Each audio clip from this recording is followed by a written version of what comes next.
അസുര താണ്ഡവം. രചന നുസ്രത്ത് ബാനു. അവതരണം ഷാഹുൽ മലയിൽ. എഡിറ്റിംഗ് ഷെരീജ് പൂനൂർ. രാത്രി അത്ര തിരിഞ്ഞു മറിഞ്ഞു കിടന്നിട്ടും നന്ദുവിന് ഉറക്കം വന്നില്ല. അടുത്ത ആഴ്ച നിശ്ചയം, അത് കഴിഞ്ഞ് 2 ആഴ്ചക്കുള്ളിൽ വിവാഹം. എന്തോ മനസ്സ് വല്ലാതെ കലപില കൂട്ടുന്ന പോലെ.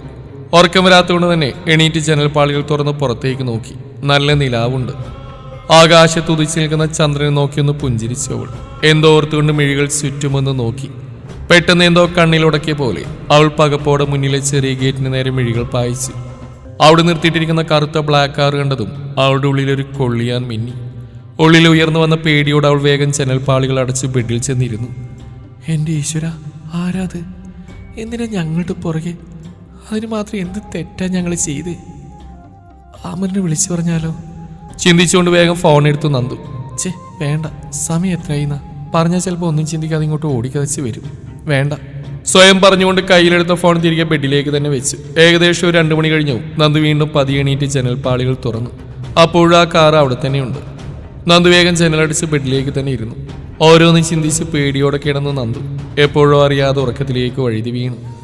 ഏകദേശം ഒരു 5 മണി കഴിഞ്ഞതും നന്ദു ഉറക്കത്തിൽ നിന്നും ഞെട്ടി ഉണർന്നു. ഫോണെടുത്ത് സമയം നോക്കി അവൾ 5 കഴിഞ്ഞിട്ടുണ്ട്. വേഗം ചെന്ന് ജനൽ തുറന്ന് പുറത്തേക്ക് നോക്കി. എന്നാൽ അപ്പം അവിടെ ഒന്നും തന്നെ ഉണ്ടായിരുന്നില്ല. പോയോ? ഉണ്ടായിരുന്നല്ലോ. എന്നാൽ എന്തിനു വേണ്ടിയായിരിക്കും? പല ചിന്തകളും മനസ്സിൽ കണക്കൂട്ടി ആലോചിച്ച് നിന്നു നന്ദു. കിടന്നിട്ട് ഉറക്കം വന്നില്ല. അതുകൊണ്ട് തന്നെ വേഗം പോയി ഫ്രഷായി കീർത്തിയുടെ അടുത്തേക്ക് ചെന്നു. എന്തുകൊണ്ടോ ഈ കാര്യം ആരോടും തന്നെ പറഞ്ഞില്ല നന്ദു. ഇനി അമ്മയും അച്ഛനെയും കൂടുതൽ പേടിപ്പിക്കണമെന്ന് കരുതിയൊന്നും മിണ്ടിയില്ല.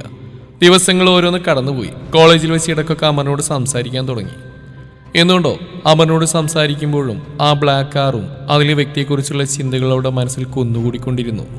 ദിവസങ്ങൾ ഓരോന്ന് കടന്നുപോയി. നാളെയാണ് അമറുമായി തന്നെ നിശ്ചയം. അധികം ആരും തന്നെ ഇല്ല. അച്ഛനും അമ്മയും പല്ലവി ചേച്ചി, അജയേട്ടനും പിള്ളേരും അമ്മയും പിന്നെ തൻ്റെ ആത്മമിത്രങ്ങളായ ഗൗരിയും ധനുഷും മാത്രമേ ഉള്ളൂ. നാളത്തെ ചടങ്ങ് കഴിഞ്ഞാൽ പിന്നെ വെറും 2 ആഴ്ച. എന്തോ മനസ്സിൽ ഇപ്പോഴൊന്നും അംഗീകരിക്കാൻ കഴിയാത്ത പോലെ. വരുന്നിടത്ത് വെച്ച് കാണാം, അല്ലാതെ ഇപ്പം എന്തു പറയാനാ? മനസ്സിൽ ഓരോന്ന് ചിന്തിച്ച് അന്നത്തെ രാത്രി വിളിപ്പിക്കാൻ നോക്കി നന്ദു. പെട്ടെന്ന് ഫോൺ റിങ് ചെയ്തും നന്ദു ഫോണിലേക്ക് നോക്കി. അമറിന്റെ നമ്പർ കണ്ടതും അവളത് ക്ലോക്കിലേക്ക് നോക്കി. സമയം മണി 1 ആവാറായിട്ടുണ്ട്. ഒന്നും മടിച്ചെങ്കിലും പിന്നെ കോൾ എടുത്തു. Hello hello. ആ, അപ്പൊ ഞാൻ വിചാരിച്ച പോലെ എൻ്റെ പെണ്ണ് ഉറങ്ങിയിട്ടില്ലല്ലേ? ഞാൻ ഉറങ്ങാൻ ഒരുങ്ങിയായിരുന്നു. അപ്പോഴാ അത് കൊള്ളാം. എനിക്കറിയാം തനിക്കിന്ന് ഉറങ്ങാൻ കഴിയില്ലെന്ന്. അതെന്താ സാർ അങ്ങനെ പറഞ്ഞേ? അമർ അവളുടെ ചോദ്യം കേട്ടൊന്ന് പുഞ്ചിരിച്ചു. ഇത് മനസ്സിലാക്കാൻ അത്ര വലിയ ശക്തിയൊന്നും വേണ്ട എൻ്റെ നന്ദു. ഒട്ടും പ്രതീക്ഷിക്കാതെ പെട്ടെന്നല്ലേ നമ്മുടെ നിശ്ചയം വിവാഹം ഉറപ്പിച്ച്. അപ്പോൾ പിന്നെ നാളെ നടക്കുന്ന നിശ്ചയം അതോർത്ത് ഇപ്പോഴേ എൻ്റെ പെണ്ണ് കിളി പോയിരിക്കാമെന്ന് ഞാനും ചിന്തിച്ചു. അതാണ് സാറ് ഉറങ്ങാത്ത? ഞാൻ ഉറങ്ങാത്ത എൻ്റെ പെണ്ണ് നാളെ എനിക്ക് കൂട്ടാവില്ലെന്ന് ഓർത്താ. ആ മനോഹര നിമിഷം ഓർത്ത് എന്തോ അമറിന്റെ വാക്കിൽ നന്ദുവിൻ്റെ ചുണ്ടിലൊരു ചെറിയ പുഞ്ചിരി മുട്ടിയിട്ടു. വീണ്ടും അല്പനേരം സംസാരിച്ച് നന്ദു ഉറക്കം വരുന്നു എന്ന് പറഞ്ഞ് ഫോൺ വെച്ചു. കോള് കട്ട് ചെയ്തിട്ട് എന്തോ നന്ദുവിന് ഒട്ടും ഉറക്കം വന്നില്ല. പെട്ടെന്ന് എന്തോ ഓർത്ത പോലെ അവൾ വേഗണീറ്റ് ജനൽ തുറന്ന് പുറത്തെ ഗേറ്റിനടുത്തേക്ക് നോക്കി. അപ്പോഴും അവിടെ നിർത്തിയിട്ടേക്കുന്ന കറുത്ത കാറ് കണ്ട് ഏറെ നേരം അതിലേക്ക് നോക്കി തറഞ്ഞു നിന്നു നന്ദു. എപ്പോഴോ നിദ്രാദേവി തലോടിയതുകൊണ്ടാവും അറിയാതെ ജനലിനടുത്തായി ചാരിയിരുന്ന് ഉറങ്ങിപ്പോയി നന്ദു. ജനൽപ്പാളികൾക്കിടയിലൂടെ ഒരു ഇളം കാറ്റ് അവളെ തഴുകിക്കൊണ്ടേയിരുന്നു. നന്ദു, നന്ദു! പുറത്ത് ഡോറിൽ മുട്ടിയുള്ള കീർത്തിയുടെ വിളി കേട്ട് നന്ദു ഞെട്ടിയുണർന്നു. പുറത്ത് ചെറിയ വെളിച്ചം വന്ന് തുടങ്ങുന്നേയുള്ളൂ. എൻ്റെ ഈശ്വര, ഇത്രയും നേരം ഞാൻ ഇവിടെ ഇരുന്നാണ് ഉറങ്ങിയത്. നന്ദു! ഓരോന്ന് ഓർക്കുന്നതിനിടെ വീണ്ടും കീർത്തിയുടെ ശബ്ദമുയർന്നു. ആ അമ്മേ, ദാ വരുന്നു.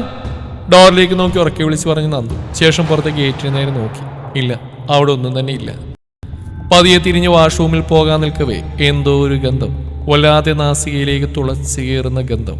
നന്ദു ചുറ്റുമൊന്ന് കണ്ണോടിച്ചു. ഇല്ല, അവിടെയൊന്നുമില്ല. വീണ്ടും എവിടെ നിന്ന് എന്ന ഭാവത്തിലൊന്നാകെ മണം പിടിച്ചു. തൻ്റെ ഗന്ധം ആ കൈകളിൽ നിന്നാണെന്ന് മനസ്സിലായതും തൻ്റെ വലത് കൈയൊന്ന് നാസികയിലേക്ക് അടുപ്പിച്ചു. വല്ലാത്തൊരു പെർഫ്യൂമിൻ്റെ ഗന്ധം നാസികയിലേക്ക് തുളഞ്ഞു കയറി. ഇതെങ്ങനെ എൻ്റെ ഈശ്വര എൻ്റെ കയ്യിലേക്കൊന്നും? നന്ദുവിനെ അത്ര ചിന്തിച്ചിട്ടൊന്നും മനസ്സിലായില്ല. എന്നാലും ഇത് പോളെ നന്ദു! അതിശയത്തോടെ നോക്കി നിൽക്കുമ്പോഴാണ് വീണ്ടും കീർത്തി ഡോറിൽ മുട്ടിയത്. അമ്മയെ കുളിച്ചിട്ട് വരാം ഉറക്കെ വിളിച്ചു പറഞ്ഞുകൊണ്ട് നന്ദു ചിന്തകളോടെ അതിലുപരി തൻ്റെ കൈകളിലേക്ക് നോക്കി. ആ ഗന്ധം വീണ്ടും തന്നെ നാസികയിലേക്ക് അടുപ്പിച്ചു. എന്തോ സംശയത്തോടെ അവിടെ മിഴികൾ വീണ്ടും ആ ഗേറ്റിലേക്ക് നീണ്ടു. അവിടെ ഒന്നും തന്നെ ഇല്ലെന്ന് വീണ്ടും മനസ്സിലാക്കിയോ വിശ്വസിച്ചുകൊണ്ട് തലകുടഞ്ഞ് ബാത്ത് ടവലെടുത്ത് വാഷ്റൂമിലേക്ക് കയറ്റി. ആഹാ, അടിപൊളി അല്ലേടാ? അണിഞ്ഞൊരുങ്ങി നിൽക്കുന്ന നന്ദുവിനെ നോക്കി പറഞ്ഞു ഗൗരി. അതെ, കല്യാണത്തിന് ഞാൻ റെഡിയാക്കും. ഇത്തവണ ചാൻസ് പല്ലവി ചേച്ചി ഞാൻ കൊണ്ടുപോയി. എന്നാൽ 2 ആഴ്ച കഴിഞ്ഞാൽ വിവാഹമല്ലേ? അപ്പോൾ ദേ നിന്നെ ഒരുക്കുന്ന ഡ്യൂട്ടി എനിക്കാ. പല്ലവി ചേച്ചിയുടെ ആദ്യം ഞാൻ ബുക്ക് ചെയ്ത് വെച്ചിട്ടുണ്ട്. സത്യം പറയാലോ നന്ദു, നിന്നെ ഇപ്പം കണ്ട സാക്ഷാൽ പാർവതി ദേവി മുന്നിൽ വന്ന് നിൽക്കുന്ന പോലെയുണ്ട്. ദേ ആ കണ്ണാടിക്കുമ്പിലൊന്ന് നോക്കി. അല്ലേ ആൻറ്റി? കീർത്തിയെ നോക്കി ഗൗരി പറയുമ്പോൾ നിറഞ്ഞ പുൻസിരിയോടെ ആനന്ദ കണ്ണീരോടെ നന്ദുവിനെ നോക്കി കീർത്തി. അമ്മയുടെ മോൾക്ക് കണ്ണ് കെട്ടാണ്ടിരിക്കട്ടെ പറഞ്ഞു കണ്ണിലെ കരിമഷി എടുത്ത് അവളുടെ ചെവിക്ക് പുറകിൽ അല്പം വെച്ചു കൊടുത്തു. അയ്യോ ആൻറ്റി, ഞാൻ കണ്ണൊന്നും വെക്കില്ല, ഗൗരി ഒരു കുറുമ്പോടെ പറഞ്ഞു. അയ്യോ, എൻ്റെ ഗൗരി മോളല്ല, അവരാരൊക്കെയാ വരുന്നതെന്ന് അറിയില്ലല്ലോ, വലിയ തറവാട്ടുകാരെന്നാ പറഞ്ഞ്. ആ അങ്ങനെയെങ്കിൽ ഓക്കെ, ഗൗരി ഒരു ചിരിയോടെ പറഞ്ഞ് കീർത്തിയുടെ തോളിൽ ചുറ്റിപ്പിടിച്ചു. മകളെ സംസാരിക്കേ, ഞാൻ അങ്ങോട്ട് ചെല്ലട്ടെ, അവരെത്താറായോ എന്തോ. കീർത്തി റൂമിൽ നിന്ന് പോയതും നന്ദു തൻ്റെ കൈകളിലേക്ക് നോക്കി. കൈകൾ തന്നെ നാസികയിലേക്ക് അടുപ്പിച്ചു. ഇപ്പോഴും ആ ഗന്ധം തൻ്റെ കൈകളിലുള്ള പോലെ തോന്നി അവൾക്ക്. നീ എന്താ നന്ദു ഈ കൈ മുഖത്ത് വെച്ചിരിക്കുന്നേ? ഏയ് ഒന്നുമില്ല ഗൗരി, എനിക്കെന്തോ ചെറിയ ടെൻഷൻ. അയ്യടാ, മാഷിനെ വളച്ചെടുത്തും പോരാ ഇപ്പോൾ ടെൻഷൻ പോലും. എന്താ ഇവിടെ കൂട്ടുകാരികൾ മാത്രമായിരുന്നു സ്വകാര്യം? ഒന്നുമില്ല എൻ്റെ കുശുമ്പി ചേച്ചി. ഈ ഗൗരി മോളെ എൻ്റെ കയ്യിൽ നിന്ന് വാങ്ങിക്കും നീ. ഓ വലിയ ഡോക്ടർ, ഒന്ന് പോയ ചേച്ചി, ഞങ്ങൾ കൂട്ടുകാരികൾ തമ്മിൽ പല രഹസ്യവും കാണും. എന്നാ എന്നോടും കൂടെ പറ, ഞാനും കൂടെ കേൾക്കട്ടെ. അതോ ആരോടും പറയില്ലേ ചേച്ചി? ദേ ഈ നന്ദുവിന് മാഷി വരുന്നവർക്ക് കയ്യും കാലും വിറക്കുന്നു എന്ന്. അതാണ് ഇത്ര വലിയ കാര്യം. അതിപ്പോൾ ശരിയാവും, അവർ പുറത്തെത്തിയിട്ടുണ്ട്. അവർക്കകത്ത് ചടങ്ങുകൾ തുടങ്ങി ഒരുങ്ങ. ഞാൻ ദേ ഇവിടെ വിളിക്കാൻ വന്നാ. ചേച്ചിയുടെ നന്ദൂട്ടിക്ക് ഒരു ടെൻഷനും വേണ്ട. ഇങ്ങ് വന്നേ, വാ ഗൗരി, കൂട്ടുകാരെ അങ്ങോട്ട് കൊണ്ടുപോവാ. പല്ലവി പറയുമ്പോൾ നന്ദുവിൻ്റെ ഉള്ളം വല്ലാതെ പെരുമ്പറ മുട്ടി. പല്ലവിയും ഗൗരിയും കൂടെ നന്ദുവിനെയും കൂട്ടി ഹാളിലേക്ക് ചെന്നു. ആ ചെറിയ ഹാളിൽ നിശ്ചയത്തിനൊരുക്കിയിട്ടുള്ള ഇരിപ്പിടത്തിലിരിക്കുന്ന അപർണ കണ്ടതും എന്തെന്നില്ലാത്ത പരവേശമായിരുന്നു അവളിൽ. ഒട്ടും പരിചയമില്ലാത്ത ഒരുപാട് ബന്ധുക്കൾ, അവരുടെ കണ്ണുകളിൽ തന്നെ നോക്കിയൊരു പുഞ്ചിരിയും. എന്ത് സുന്ദരിയാ, വെറുതെ അല്ല ചെക്കൻ വാശി പിടിക്കുന്നേ തുടങ്ങിയ അടക്കം പറച്ചിലുകളും നന്ദുവിൻ്റെ കാതിൽ കേട്ടുകൊണ്ടിരുന്നു. ചേച്ചി സൂപ്പറായിട്ടുണ്ട്. ഇരിപ്പിടത്തിലേക്ക് ഇരിക്കുമ്പോൾ അമറിന്റെ സഹോദരി അനു തന്നെ നോക്കി ചിരിയോടെ പറഞ്ഞ കാതിൽ. അമറിന്റെ മുഖത്തും തന്നെ നോക്കിയുള്ള ആ തിളക്കം നന്ദു എല്ലാവരെയും നോക്കി വീക്ഷിച്ചുകൊണ്ടിരുന്നു. വൈകാതെ ചടങ്ങ് തുടങ്ങി. അമറിന്ന് എഴുതിയ മോതിരം അവൻ നന്ദുവിന്റെ കൈകളിൽ അണിയിച്ചു. തിരികെ ശ്രീനന്ദ എന്നെഴുതിയ മോതിരം അമറിന്റെ വിരലിലേക്ക് ഇടാൻ തുടങ്ങിയതും നന്ദുവിന്റെ കൈകൾ അനുസരണയില്ലാതെ വിറകൊണ്ടു. അറിയാതെ ആ മോതിരം നിലത്തേക്ക് വീണു. അയ്യോ സാരല്ല, കുട്ടിയെല്ലാവരെയും കണ്ട് പേടിച്ചിട്ടാ. നന്ദുവിന് മോതിരം വീണോർത്ത് വല്ലാത്ത വിഷമം തോന്നി. അതിലേറെ മറ്റുള്ളവരുടെ നോട്ടം കണ്ട് പരിഭ്രാന്തിയേറി അവളിൽ.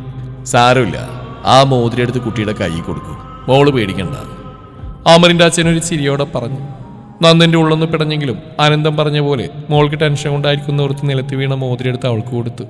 ഒന്ന് നിശ്വസിച്ചുകൊണ്ട് നന്ദു ആ മോതിരം വാങ്ങി അമറിന്റെ വിരലിൽ അണിയിച്ചു. എല്ലാവരുടെയും മുഖത്ത് വല്ലാത്ത സന്തോഷം നിറഞ്ഞു നിന്നു. എന്നാൽ അപ്പോഴും കൈകൾ പതിയെ നാസികയിലേക്ക് അടുപ്പിച്ച് ആ ഗന്ധത്തിൽ ലയിച്ച് നിന്നു നന്ദു. പെട്ടെന്ന് കാതുകളിൽ അമറിന്റെ ശബ്ദം കേട്ടതും നന്ദു സ്വഭാവത്തിൽ എന്ന പോലെ ചുറ്റുമൊന്ന് കണ്ണോടിച്ചു. എന്താണോ ഇത്, ഏത് ലോകത്ത്? ഒരു ചിരിയോടെ തന്നെ നോക്കി പറയുന്ന അമറിന്റെ മുഖത്തേക്ക് വരുത്തി തീർത്ത ഒരു പുഞ്ചിരി നൽകി നന്ദു. ആളും ബഹളവും ചടങ്ങുകളെല്ലാം കഴിഞ്ഞു. അമറും അവന്റെ അച്ഛനും അമ്മയും സഹോദരിയും അല്പനേരം കൂടെ അവിടെ അടുത്ത് നിന്നു. ഇരുവരുടെയും ഫോട്ടോസ് എല്ലാം എടുത്ത് എല്ലാവരോടും ഏറെ നേരം സംസാരിച്ചിരുന്നു. എന്താ നന്ദു, തനിക്ക് എന്തെങ്കിലും വിഷമമുണ്ടോ? ഇല്ല. എന്താ സാർ അങ്ങനെ ചോദിച്ച്? എന്താ നന്ദു ഇത്, ഇനി അങ്ങോട്ട് ഈ സാറ് വിളിയാണോ?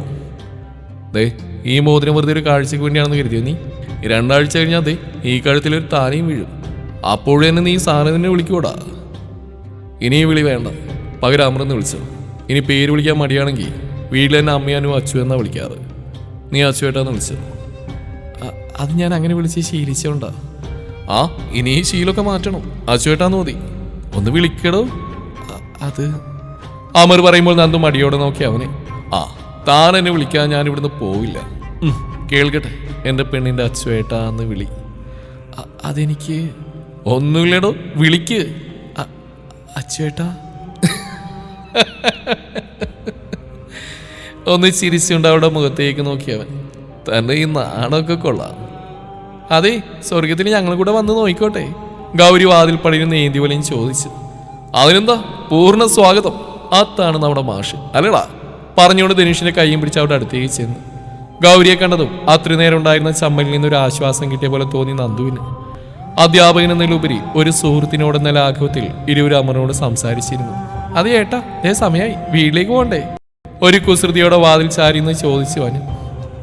അതെ ചേച്ചി, ഒരു 2 ആഴ്ചയോടെ കാത്തിരിക്ക്. ചേച്ചിയുടെ രാജകുമാരനെ ഇപ്പൊ ഞങ്ങൾ കൊണ്ടുപോവാ. ചിരിയോടെ പറയുന്ന അനുവിനെ കണ്ട് നന്ദു അമറിനെ നോക്കി. ഡീഡേ, നിന്റെ വായാടുത്തരോട് വേണ്ട, ചെല്ല്, ഞാൻ വരാം. അയ്യടാ, ഞാൻ ഏട്ടനെയും കൊണ്ടേ പോവും.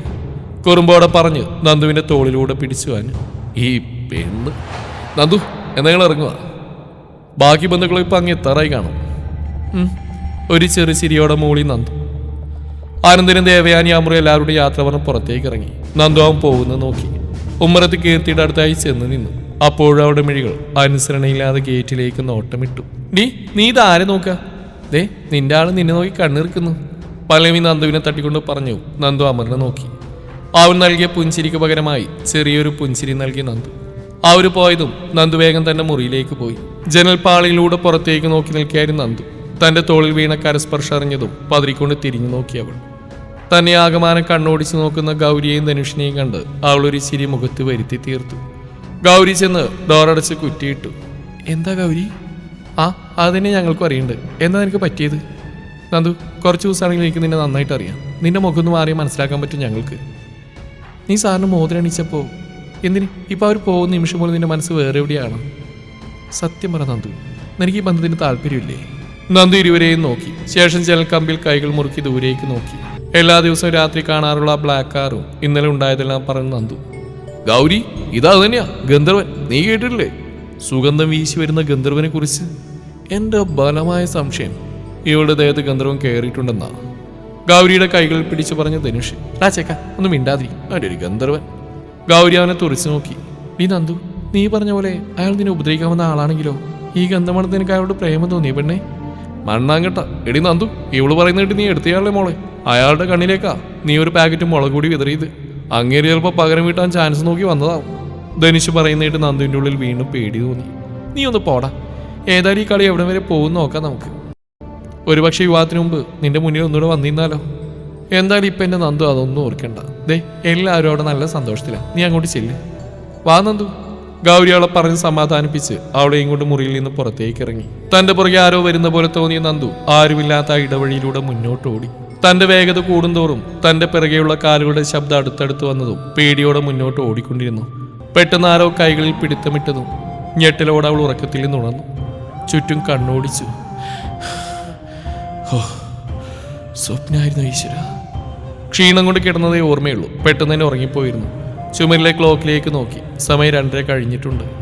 ഒന്ന് നിശ്വസിച്ച് മേശപ്പുറത്തെ ചെക്കിൽ നിന്ന് വെള്ളമെടുത്ത് കുടിച്ച് നന്ദു.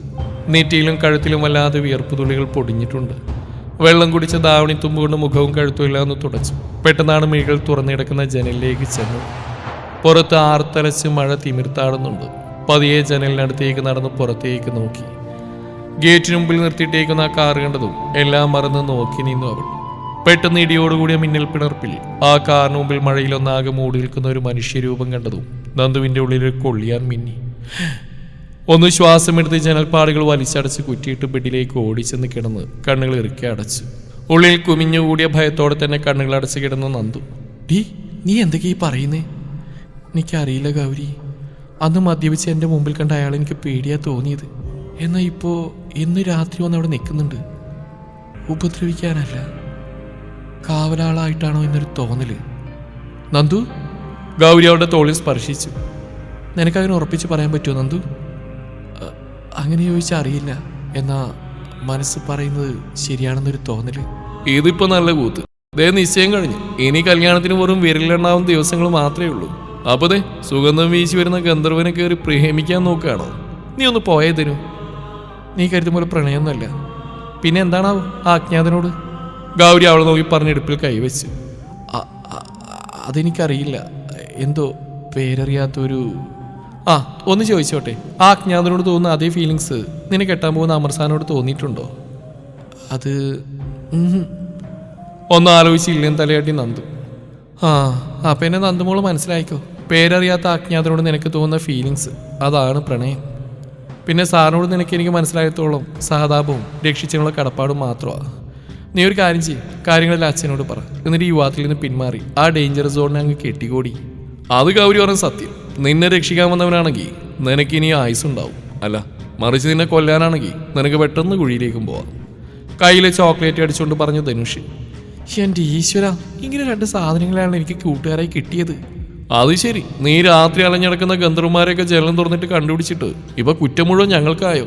ഹോ, ഒന്നുമില്ല, നിങ്ങളൊന്നും പറയുന്നില്ല, എല്ലാം എൻ്റെ തെറ്റാ. ഞാൻ നിങ്ങളോട് ഒന്നും പറയാനേ പാടില്ലായിരുന്നു. ആ വേണമെങ്കിലേ എൻ്റെ നന്ദൂട്ടി, ഈ വിളിച്ചു പറയുന്ന മണ്ടത്തരങ്ങളൊന്നും മോള് കാര്യമാക്കണ്ട. ആ ഗന്ധർവനെ എവിടെ വരെ പോകും നോക്കാം നമുക്ക്. ഇപ്പൊ നമുക്ക് ക്ലാസ്സിൽ പോവാം. ഈ പീരീഡ് നിന്നെ കണ്ടില്ലെങ്കിൽ ചിലപ്പോൾ മാഷിന് ക്ലാസ്സിലിരിക്കാൻ പറ്റില്ല. എന്റെ പെണ്ണിനെ കാണാനില്ലെന്ന് പറഞ്ഞ് അലഞ്ഞു കിടക്കും. വാ. ഗൗരി ഒരു ചിരിയോടെ പറഞ്ഞ് നന്ദുവിനെയും കൊണ്ട് ക്ലാസ്സിലേക്ക് പോയി. ക്ലാസ് തുടങ്ങി പഠിപ്പിക്കുമ്പോഴും അമറിന്റെ നോട്ടം നന്ദുവിലേക്ക് മാത്രമായിരുന്നു. അമറിന്റെ നോട്ടം കാണുന്നുണ്ടെങ്കിലും എന്തോ ഇപ്പോഴും അവനിലേക്ക് അടുക്കാൻ കഴിയാത്ത വിധം മറ്റെന്തോ തന്റെ മനസ്സിനെ പിടിച്ചു വെക്കും പോലെ തോന്നി നന്ദുവിന്. ഇപ്പോഴും നാസികയിലേക്ക് തുളച്ചു കയറുന്ന ആ പെർഫ്യൂമിന്റെ ഗന്ധം തനിക്ക് ചുറ്റും വട്ടമിടുന്ന പോലെ.